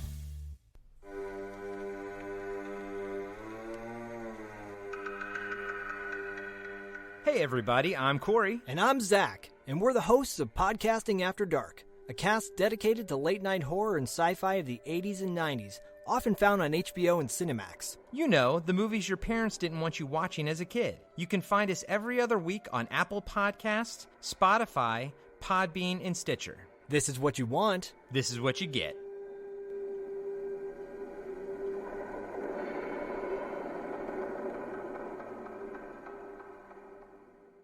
It's time, let's check our queue, baby. Pair it with a couple brews, baby. We love good movies. We love the bad ones too. So we watch them all and pass their lessons on to you. Oh yeah.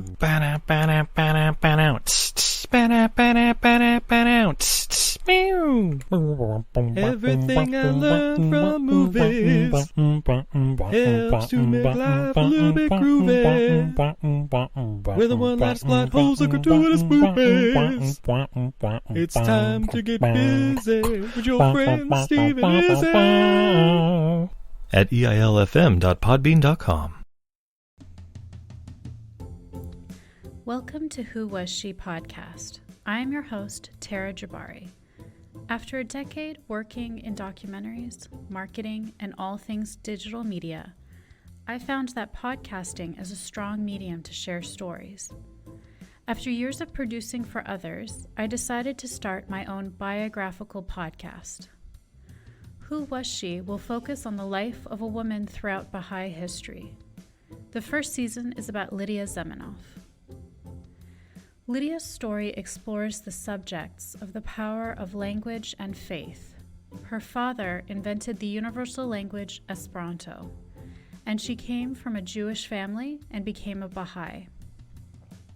She grew up during World War I and was killed during World War II in a concentration camp, despite heroic efforts to save her life. How can one person's life intersect with so many others, connect across borders, and inspire a biography which inspired this podcast? Over the next few weeks, I will share her story with you and the lives that were most affected by her and those who affected her life as well. They include her father, Ludwig Zamenhof, her spiritual mother, American journalist Martha Root, and the Baha'i German soldier Fritz Mako, who worked for the resistance undercover while having to serve the Nazi Party. I want to thank the author Wendy Heller and George Ronald Publishing for their blessing to let me use Heller's biography, Lydia, The Life of Lydia Zamenhof, Daughter of Esperanto, as a main and instrumental resource for this podcast. So please subscribe and learn about this amazing woman who traveled through 3 continents in an effort to bring unity through the power of language. You can also find more information on our Instagram, Facebook, and Pinterest at Who Was She Podcast. Music was composed and performed by Sam Red. I am your host, Tara Jabari. Join us next time as we begin our journey about Lydia Zamenhof.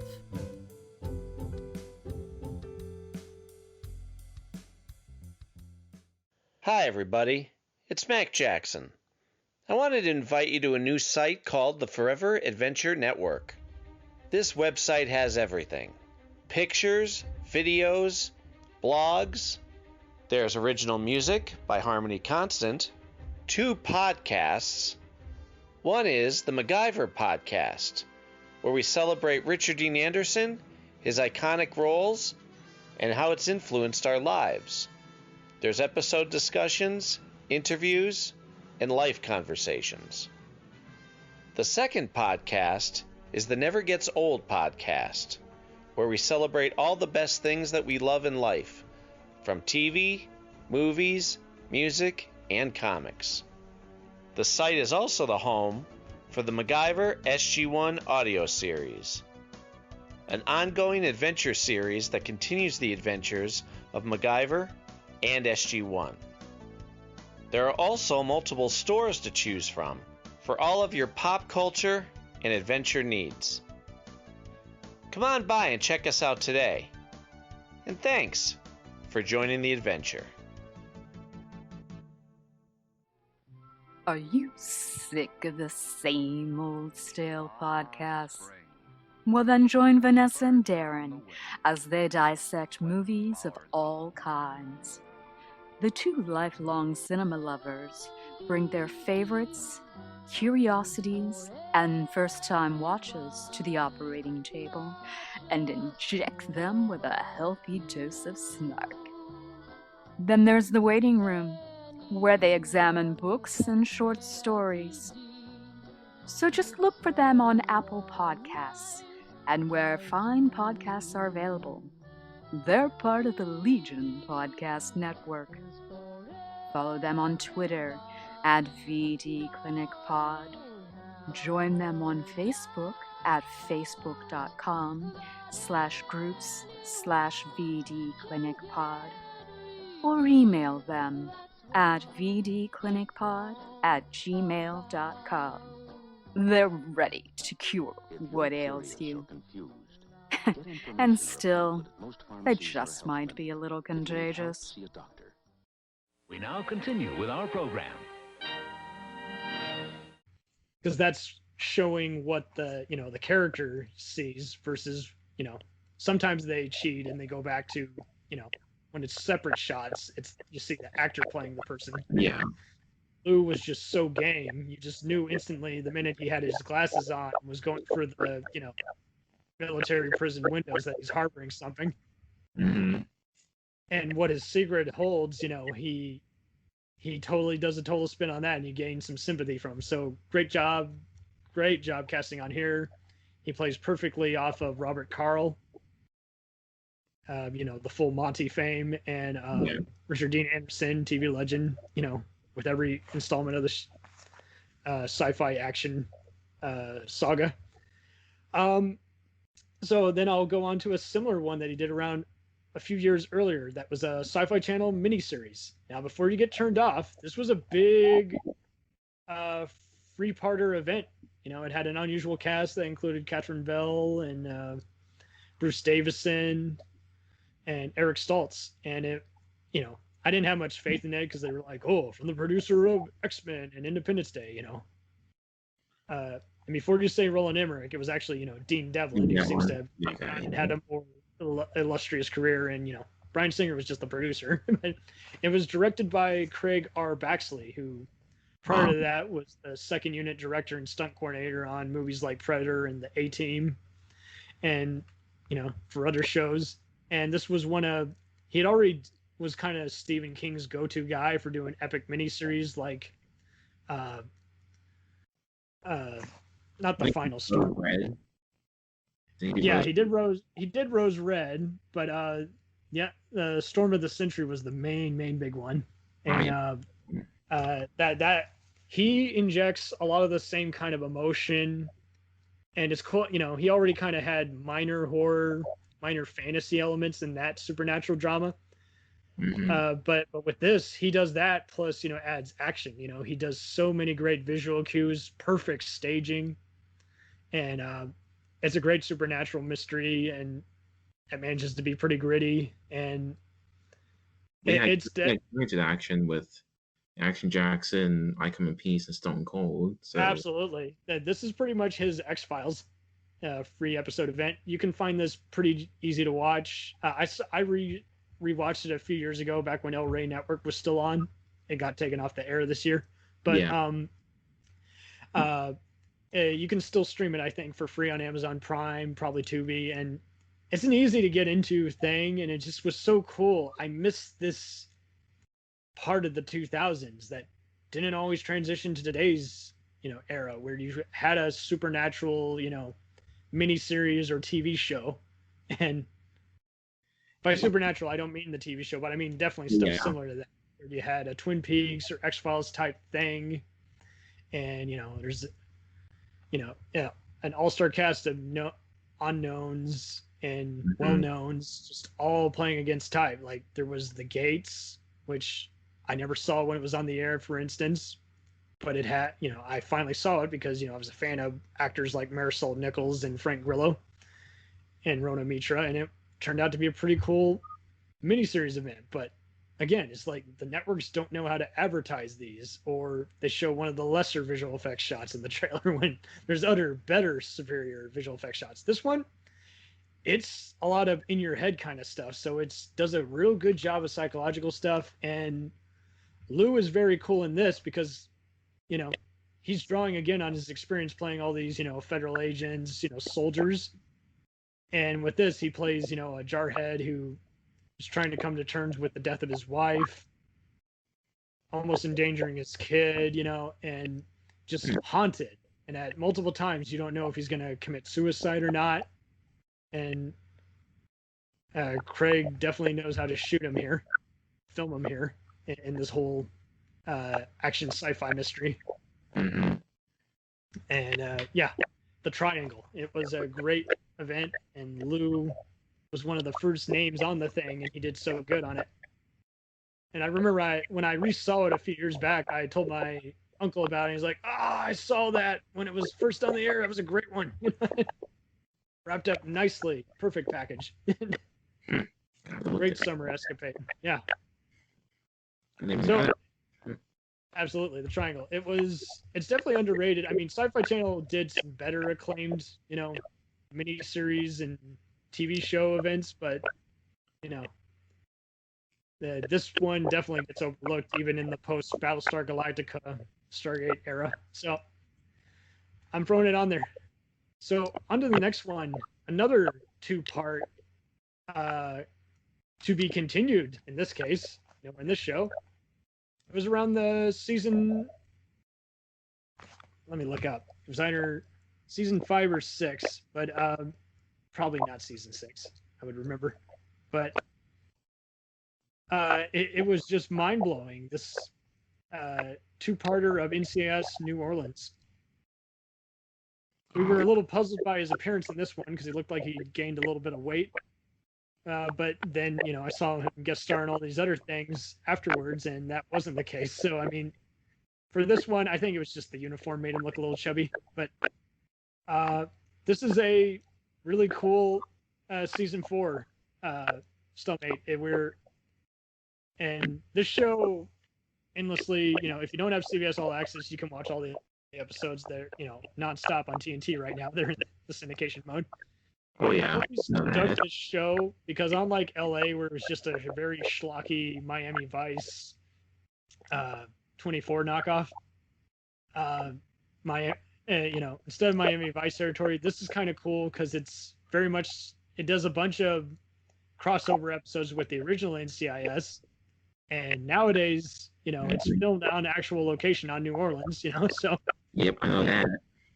And it does a lot of kind of, if there's anything, it may not be as epic as either the movie, book, or TV version of In the Heat of the Night, but it definitely has a similar kind of parallel. And I always dig the crimes on this show, and it's great seeing Scott Bakula again. and all these other people who have been in every other kind of action crime mystery show lead the way. That's true. And the best part about them is almost everybody, gets involved in some of the action at some point or another. And what keeps it from, what I've always liked about the original NCIS is they've always had enough dramatic stakes, so it didn't just become just silly, CSI type comic book escapism. It always did something kind of bones. And same thing with this spinoff. Like, it just really, you really get a vibe of the various social and cultural things, as well as the whole, we can all get along in this world, different cultures, different societies, different states. And this is a great 2-part episode because it's a Crimson Tide kind of thing where they're trying to frame Scott Bakula for another military crime while also target one of the politicians and a few other people who are involved with it, targeted from the submarine. So it's just cool seeing Lou not only, again, as a traitorous military personnel, but basically, having his own agenda and, holding him at gunpoint, trying to basically orchestrating a mostly one-person thing, just hijacking this whole sub. And so it's really awesome. And I think he only had like 1 or 3 other conspirators with him, but that was it. And it was just epic, And it was so funny because I had only partially seen the last part, and next thing I know, my mother's watching it because, 2 recordings going at the same time, and it's on one of the stations. She's like, whoa, I didn't know they had 2 parters on this show. I didn't know Lou's on here being the baddie of the week. Oh my God, how are they going to get out of this one? So it's just, I indirectly got tuned into the episode, and it was a really explosive 2-parter and very well casted. And I mean, he's been in some other shows and brief recurring roles, but this is definitely one of the best ones I can say, because again, I didn't know what to expect, and he did so good. Just as the scheming, just knowing fully well what he's doing, and just being like, I'm going to tell you how I did it, and I am going to frame you for this whole fucking thing when it's all over. Make it look like you took over my sub from me. and so it was solid. It was pretty solid, pretty badass. So on to another brief 2-episode roll of Southland. This was another gritty show, trying to be like NYPD Blue and The Shield. Every cop's either crooked or shows an asshole sided them at one time. It was produced by John Wells, who needed another hit after doing stuff like ER, Third Watch, and The West Wing, of course. This, I feel, is a lesser Third Watch, but it's still very watchable, seeing all these actors basically channel a mixture of Shakespeare and Serpico. They live and breathe this foul-mouthed dialogue. They're great at it. Now, I barely saw the second episode Lou was in, but in the first episode, he's in. He's the guest, asshole cop of the week. This show would always kind of introduce that as like, oh, great. Who's part of our squad this week? And during this season, you already had so many other actors like Regina King, Lucy Liu, and C. Thomas Howell as the cops. One minute they're being total dicks, the next minute they're actually saving someone, from having a heart attack or gang violence in LA. And Lou is just again, this time he's the bad cop. And it's just great just seeing him in here.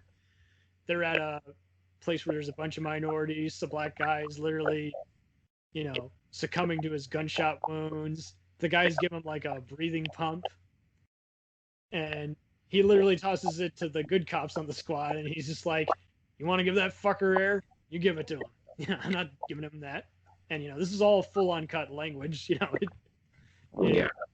And so the show used to be on NBC, but was censored and then got canceled. But on TNT, they would just let it rip. And this is like, I don't know if they let the F-bombs play, but on the streaming and DVD versions, you definitely hear, every single word. And last I checked, I think it was uncut on TNT. But anyway, it's just so cool just seeing him say, yeah, and just he's even standing away, being like, "Oh, good." He literally does the equivalent of a Christian Bale type rant. He's like, "Oh, good. Someone here who thinks he knows everything about these assholes and killers." So it's just, he does a perfect just rant. And what a shame he never got to work with someone like Sidney Lumet or Spielberg. Yeah, he should totally just could have been a villain in one of their movies or a hero. And just here, he is just on fire, just on Class A performance. He literally outacted everybody in the fucking episode. It was just unbelievable. And I mean, I've seen plenty of his other guest star roles, but this one I had to include as one of the 30 best ones because he's just, again, dynamite actor. And I believed every minute of what garbage his shitty person was saying. He has just no respect for anybody. They're a victim of their own. I got plenty of time to save him, not saving him. Fuck this dude. You want to give him air? Here's the air pump. Fucker, don't toss it in my face. Moving on to a show that he is ranked often as one of the best guest villain appearances. And this was based on an actual spree killer and kid rapist. He would kill women and sometimes even mutilate them and rape kids or after kidnapping them. And then the first part of the episode, you barely see his mugshot and you still don't completely recognize him. And then just as the episode keeps going, you finally see him. And he's a great calculating guy because he not only puds the duo. Law & Order is always good at stunt casting, but this was a great one because it involved a hostage situation involving the two, and just everything was at stakes. And even when he's not in control of the situation, he's still in control of the situation. He's just a relentless killer who gets off on his violence and crimes against any person who's a woman or a kid. And it's great because he briefly slices at Olivia's throat almost, scarring her. So that's pretty cool too. Just seeing a guy coming, he holds Stabler hostage, so he comes this close to endangering everybody, outsmarting everybody, even killing one of the inside guys who have a tell on him.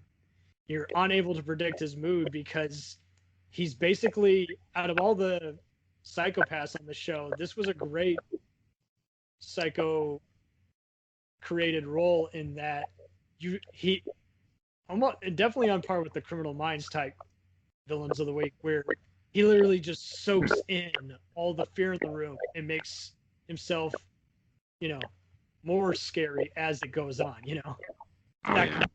And so, again, since he plays well to the camera, he definitely played perfectly in this Dick Wolf production, but it was also great seeing him also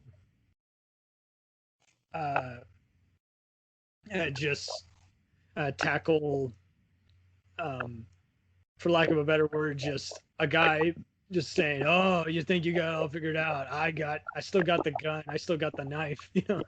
I still got the kid as a hostage. No, you won't." And it was definitely bravos because this was based off an actual case, and they made it just one of the more memorable episodes, more memorable villains, and guest appearances all in one. So great episode, great performance, definitely one of his best roles. Still gotta check that out. I was trying to look for it.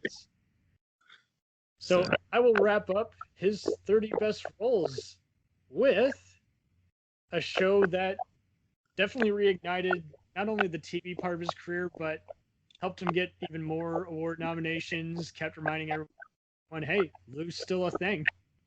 So good enough that even just this last year, he did a virtual book signing with the creator of the books that later, got adapted into the show. This was an A&E show for free seasons before being reactivated by Netflix for free seasons. It is none other than Longmire as Henry Longbear, Native American vigilante, temporary deputy, and bar owner. and community activist, this is a dynamite role for him.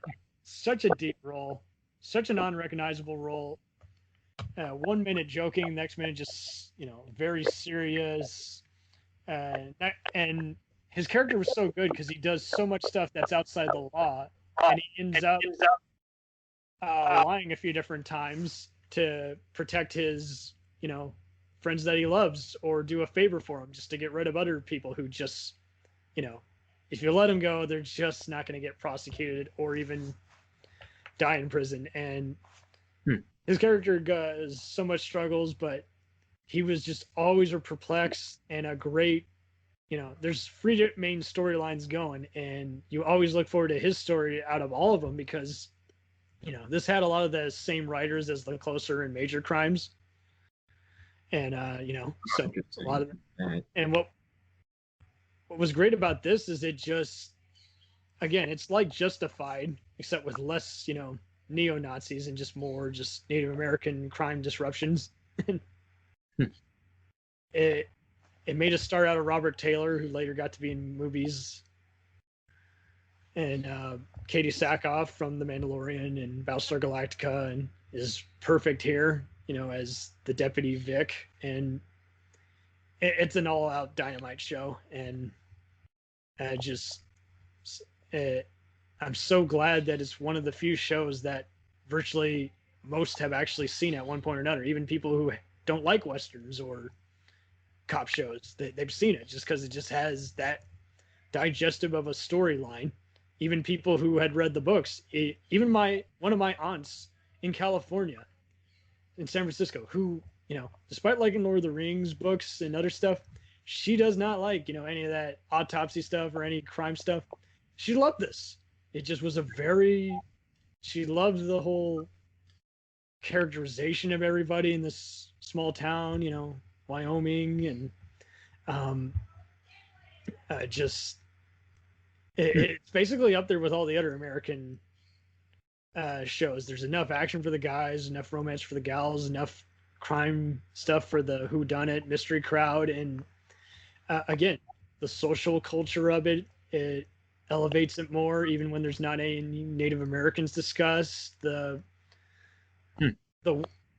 a storytelling perspective, you keep seeing the shit hit the fan, and it's not, that no one's going to go out of this unscathed, especially in the final season when the main character is on trial. It's just, and just all these other Native Americans who are either anti-heroes or villains, and they're abusing their whole, race card for their own, gangster affairs. It gives you an idea of just, even cross-state law rules and boundaries, and even the politics of it all, without being a political thriller directly, just giving you an idea of these small towns and how they handle it, and how, how the deputies even handle it when they're chastised by all these rich folks, it's just, and other petty, very dangerous and deadly criminals. And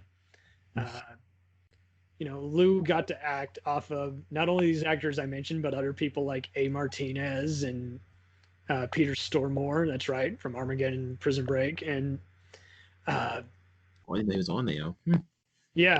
Graham Greene as the crooked cop turned, Native American muscle who's even betrays his own owner. And Lou's character got to engage in so many vigilante activity without directly harming someone or illegally searching a premise just to get evidence of some of the assholes who are terrorizing the town. And there's still even some mysteries by the show's end, which wraps up pretty nicely in my opinion.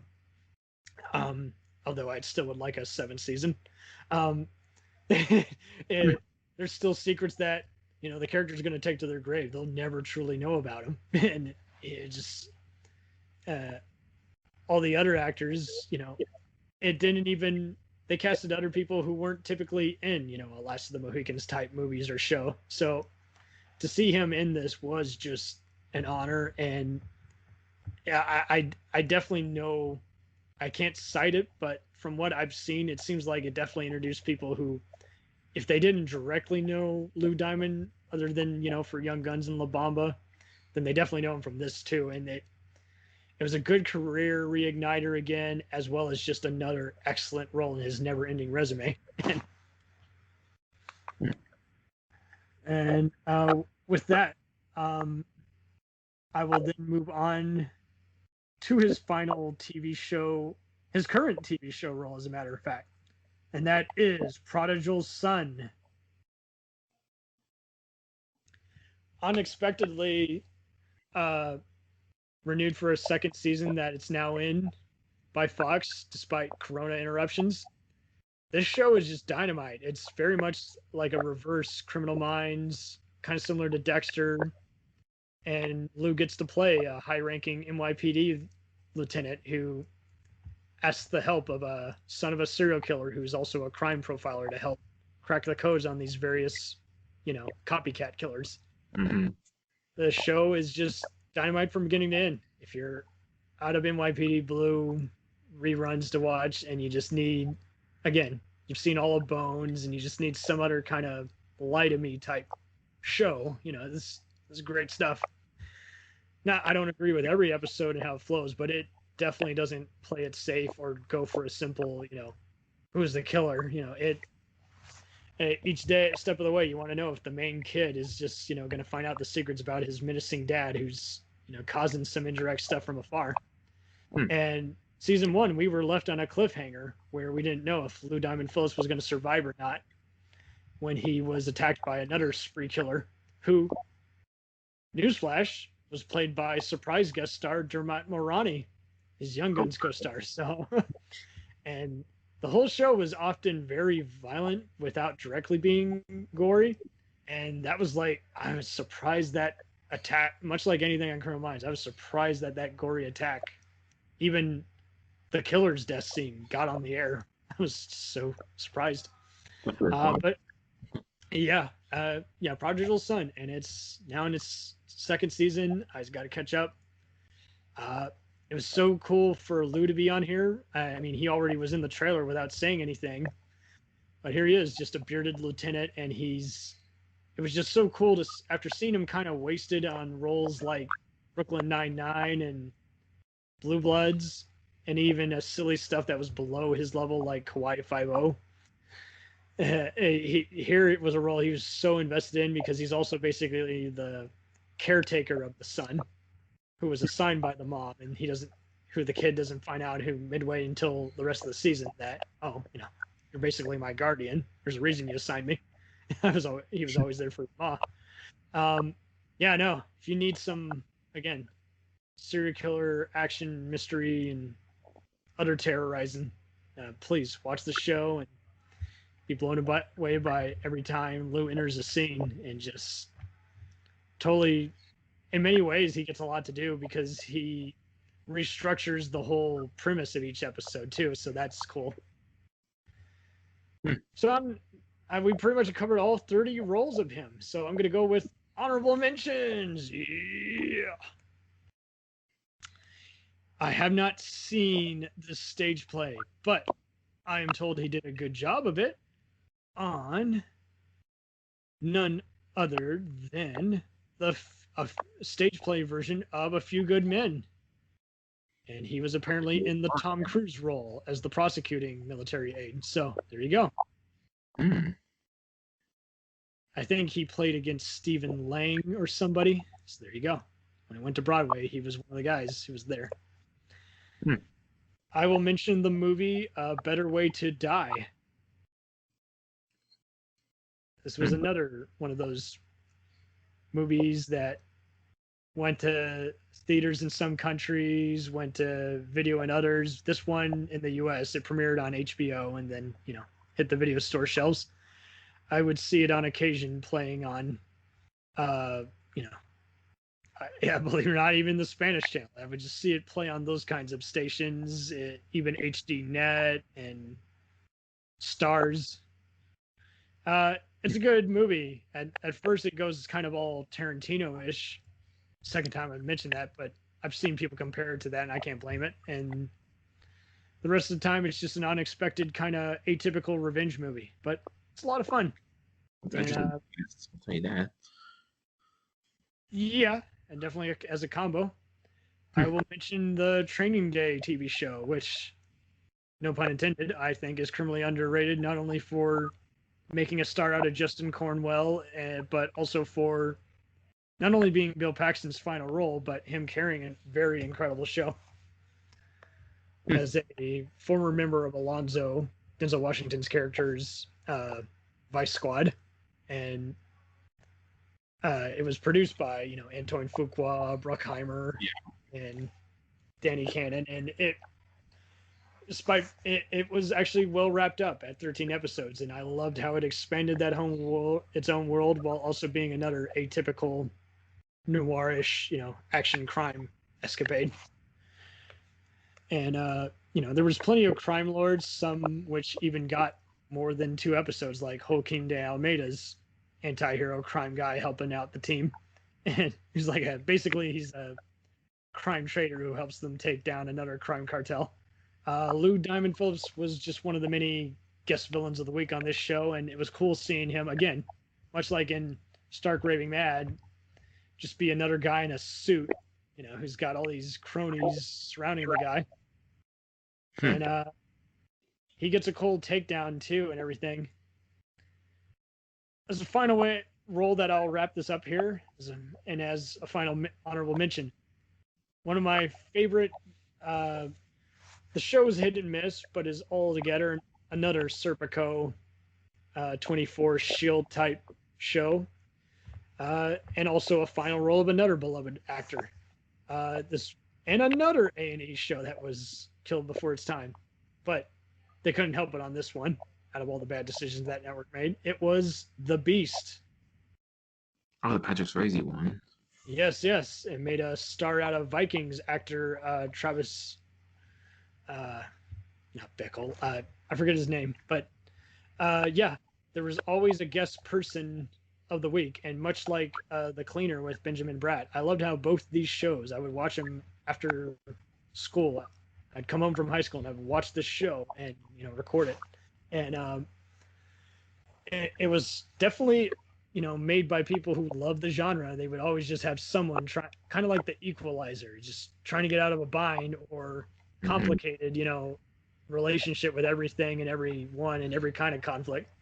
And Lou's character on this was basically playing a snitch who, if he went to prison, he was going to die. If he got caught by the police, he was probably going to get killed in a gunfight. And so he's also like a former informant or some other shit. And he's just telling him, he's like, no way, Jose. No, not going back. I'm not going back. And he's not even threatening anybody. But then it's like they keep him in a room for 1 minute.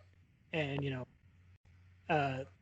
the 2 main characters are trying to figure out the situation because they're also trying to flip the switch on the other gangsters who are involved in another crime they're trying to solve.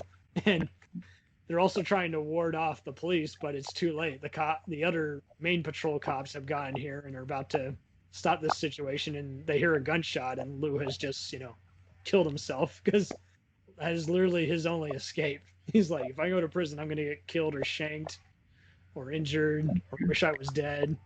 If I, get prosecuted, I'm going to get life. I just got out. Fuck no. I got to end it. There was plenty of other just who's who, action and crime movies who guest starred in this show, and he was definitely one of the ones that just left a good impression. Just like, wow, he was on that. I remember that one. I remember that episode. And so I think it was after he did the guest spot on Psych and SVU, ironically, but I have to rank it as one of his better roles, and it wasn't good enough to make the list because he isn't featured as much, but that's why I put it as the honorable mention. So if you want any other role to put on there that didn't mention, you can. Otherwise, I'll just let you plug. No, can't think of anything. Well, either way, it was a good episode, and what can we expect from you next on the Action Elite? Are you reviewing or tackling next? As I usually say, it seems like every episode now, I'm sure I'll find something, because usually I do after I say it. So Owen just had me review some indie film, and I had to be extremely nice. I had no interest in watching it. I watched it, but it wasn't, unprofessionally made. It was one of those like, okay, this is great for a demo reel, but that's about it. It's just, I know if someone gives you a different format or anthology, it was gracefully short at 50 minutes. I could see this guy doing a kind of a crash or falling down, or even a Reservoir Dogs type, anthology series. If he had a bigger budget and everything, and maybe even bigger star power. But for now, is like, okay, this is kind of a proof of concept. If anything, I think you should remake the movie with, a bigger budget and talent. Yeah. And it was one of those I had to keep a very neutral pace the entire time, even though I had zero interest the whole time, because it wasn't incompetent like other crap I've had to review for the sake. Yeah, that happened. Wasn't something you'll skip through it, but it won't leave a toxic, I'm not going to say the name because I don't want to belittle a guy, but it was also one of those, it wasn't boring, so that was a plus, but it was one of those like, okay, looks good, clearly restricted, not bad, but not something I'd finish in a full sitting typically. So it's like, if it's on Amazon Prime, you can watch it. Otherwise, you skip it, no foul. Well, that happens. Yeah, and I was just glad it wasn't, some of the Gravitas Venturas or trauma type crap I've been seeing lately. So I was spared from that. Oh, God. Yeah. Everyone fears trauma, but Gravitas Venturas, is like, what won't they accept as an indie film? No quality control there. That's true. Alrighty. Well, this was so delightful, and this is the first celeb who we were able to tackle 30 roles. Good God. And it was great. It really was, because hopefully for those of you listening, we put it in perspective that this man not only stayed relevant with every era, but just always, was constantly guest starring, but without just seeming, overused like Danny Trejo. Could be a lead star, but never got as big as, someone else like, Antonio Banderas or Benicio del Toro. And very much like Benjamin Bratt, kind of just had a general likability, even though we hadn't always kept up with his resume. He'd stayed busy and always clearly drawn to a role first and foremost. I mean, even with his occasional duds, or goofy shit like Cop and a Half 2, he's bringing it, and then again, like we've said with, A-list movies like, Stand and Deliver and Courage Under Fire, just a role that anyone, if they were an actor, would want on their resume, let alone their demo reel. Dynamite. Is just, and for a man who's just, started out guest starring on St. Elsewhere, Hill Street Blues type shows, and then just guest starring on sitcoms and just other movies with his friends. Just again, Lou, you're a treasure. I've even known other Latino friends who are inspired by your style, or will actually check out one of your movies regardless of not hearing about it, because he fortunately didn't have too many films that had crappy covers or utter questionability to it.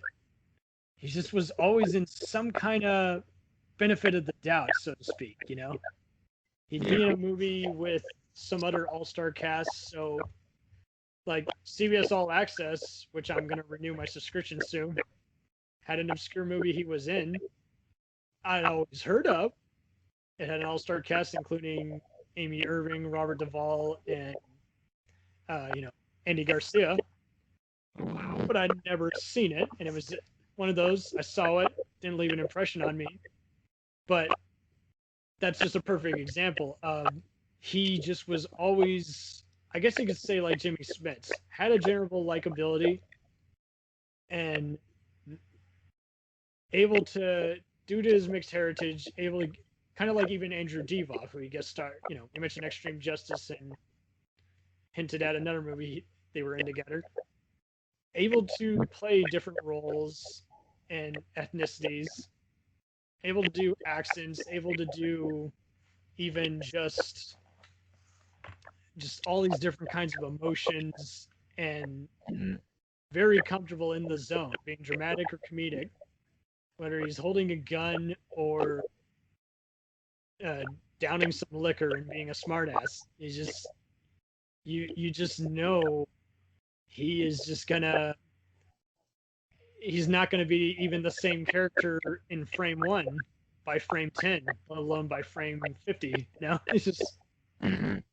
It's just that the unpredictability is his greatest asset, and bless the powers that be for allowing him to interject such a thing.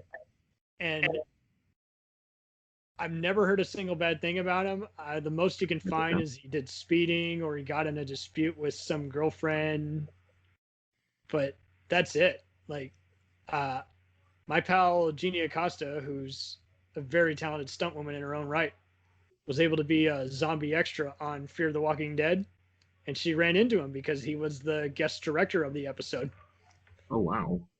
I'll never watch that show because I can't get into any of those, but he has definitely had a, he's definitely one of those, much like just Vondi Curtis Hall and Edward James Olmos, who you're not surprised, and at the same time you are surprised when you just see him credited for directing a movie he starred in, or a guest directing a short film or an episode of TV. He is available for those occasions for the right people who know him.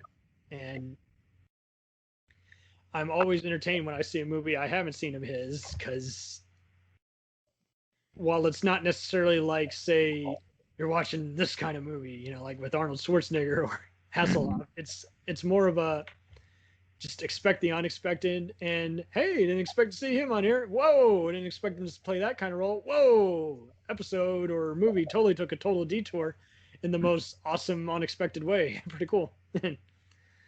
So I hope we opened you up to just showing you how some actors just, even though they got a nonstop 100+ career, doesn't mean, they're, pouring themselves out. They really are just treasures of cinema and the small screen. And so good that we got to get back on doing these episodes, and Lou was the one to introduce it. So.